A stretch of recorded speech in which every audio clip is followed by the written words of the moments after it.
Lectura del Santo Evangelio según San Mateo.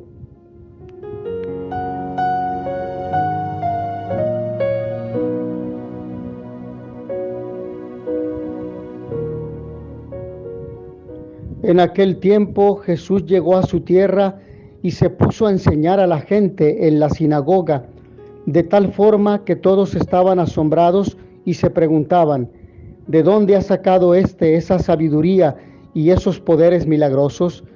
¿Acaso no es este el hijo del carpintero? ¿No se llama María su madre y no son sus hermanos Santiago, José, Simón y Judas? ¿Que no viven entre nosotros todas sus hermanas? ¿De dónde, pues, ha sacado todas estas cosas? Y se negaban a creer en él. Entonces Jesús les dijo: un profeta no es despreciado más que en su patria y en su casa. Y no hizo muchos milagros allí por la incredulidad de ellos. Palabra del Señor.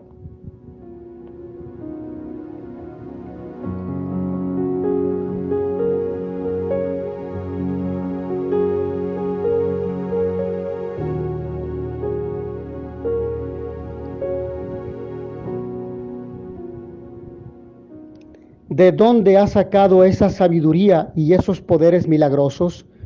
A partir de hoy, San Mateo nos introduce una nueva sección en su Evangelio formada por relatos tomados en su mayoría de Marcos.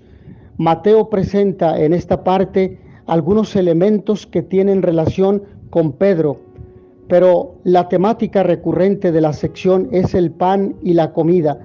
Efectivamente, la comida era la forma que los judíos usaban para marcar las diferencias. No se puede compartir la mesa con todos. En cambio, Jesús la usa para abrir y traspasar fronteras. Come con todos. A través de esta sección se produce un desplazamiento y retirada de Jesús de entre la gente de su pueblo que lo rechaza para concentrarse en sus discípulos. Por eso Mateo dice que la sinagoga es de ellos, de los judíos que lo rechazan, no de los discípulos, su sinagoga. Y que Jesús no quiso hacer milagros en Nazaret. El maestro nazareno inicia así el camino de la cruz, predice su pasión y forma a sus discípulos en su seguimiento. Por eso la primera escena que nos corresponde hoy es la del rechazo que Jesús recibe en su patria, en su pueblo de Nazaret. Ya habíamos visto que Jesús fue rechazado en varias partes y por varias personas, pero lo sorprendente es que también en Nazaret esto se entiende mejor cuando descubrimos que la costumbre de las gentes de las aldeas galileas del siglo era que el hijo simplemente heredara las propiedades y oficios de su padre, que éste a la vez había heredado del suyo. Por eso, que aparezca Jesús, a quien todos conocen como el hijo del carpintero, predicando y haciendo milagros, eso no entra en su comprensión, a pesar de la fama que ya tiene, y no son capaces de abrir sus mentes y corazones, simplemente lo rechazan. ¿En qué momentos o situaciones he aceptado a Jesús? ¿En cuáles lo he rechazado? Hasta aquí podríamos dejar la reflexión o meditación de este Evangelio, pero los invito a profundizar.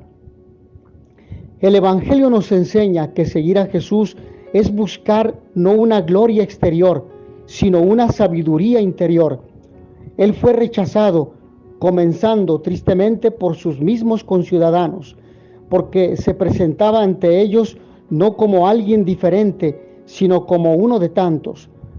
Desde el momento en que la encarnación del Hijo de Dios es absolutamente real, la sola naturaleza humana tiene dificultad para reconocer en Jesús a alguien más que a un hijo del carpintero, pero la fe auténtica consiste precisamente en ir más allá de las simples apariencias. Estas son las festividades del Señor. viendo la liturgia de las horas la liturgia de la palabra en su contexto integral o en su sentido integral, integrando primera lectura. El libro de Levítico, que recoge las normas cultuales que Dios ha dictado a su pueblo. Una de sus partes constituye lo que se conocía como ley de santidad, y dentro de ella se encuentra este capítulo 23, en el que se enumeran las festividades y los cultos junto a las normas que los hijos de Israel deben guardar para la alabanza del Creador. Las festividades comienzan con la Pascua, celebrando el paso del Señor y la salida de los israelitas del dominio del faraón, y para conmemorarlo deberán comer panes ácimos durante 7 días. Por eso se conoce también como la fiesta de los ácimos. Al realizarse la siega del grano, se presentará las primicias de esta siega, ofrenda que se repetirá unos 50 días después. En los albores del final del año se instauró la fiesta de las tiendas o de las cabañas, rememorando el tiempo que el pueblo de Israel tuvo que vivir en tiendas en el desierto. Aquí se ofrenda al Señor los frutos de la recolección de todo tipo de árboles frutales, dando gracias por los bienes recibidos. Previamente a esta fiesta se celebra el Día de la Expiación, que simboliza la expiación por los pecados de toda la nación israelita, y todos hacían penitencia ayunando. Todas las celebraciones se realizan reunidos en asamblea litúrgica, orando y presentando oblaciones a Dios. Estas festividades se vienen realizando desde la alianza de Dios con su pueblo en el desierto, y que se sistematizaron después del exilio de Babilonia, y que se mantienen hasta nuestros días. El Salmo 80 nos invita a celebrar las festividades con alabanzas a Dios, ya que son normas mandadas por el Señor al salir de Egipto, y debemos hacerlo alabando y bendiciendo al sumo hacedor. ¿De dónde saca todo esto? Tornamos a la profundización del Evangelio. Este fragmento del Evangelio de Mateo nos relata la visita que Jesús hizo a su ciudad, donde se puso a enseñar en la sinagoga. La gente que le oía se extrañaba y se admiraba de sus enseñanzas, pues lo habían conocido en su infancia y juventud, y su familia vivía entre ellos. Por eso se preguntaban sobre la procedencia de su enseñanza y su sabiduría, y desconfiaban de él. Por eso Jesús aseveró: solo en su tierra y en su casa desprecian a un profeta. Esta situación, por desgracia, se sigue manteniendo en nuestros días. ¿Cuánto cuesta reconocer la valía del prójimo, sobre todo si lo conoces de toda la vida? Qué difícil nos resulta admitir todo lo bueno de los demás, y más aún cuando el hacerlo puede dejar en evidencia nuestra ignorancia. Algo muy similar le ocurrió al santo cura de Ars, a San Juan María Vianney, persona de extracción muy humilde y de muy limitada formación intelectual, pues le costó mucho progresar en sus estudios, pero que desde que se tuvo que poner al frente de su parroquia en la aldea de Ars, con su ejemplo, su vida de oración, humildad y sobre todo con sus sabios consejos y guía en el sacramento de la reconciliación, sus feligreses vieron en él un inigualable maestro espiritual, un buen pastor.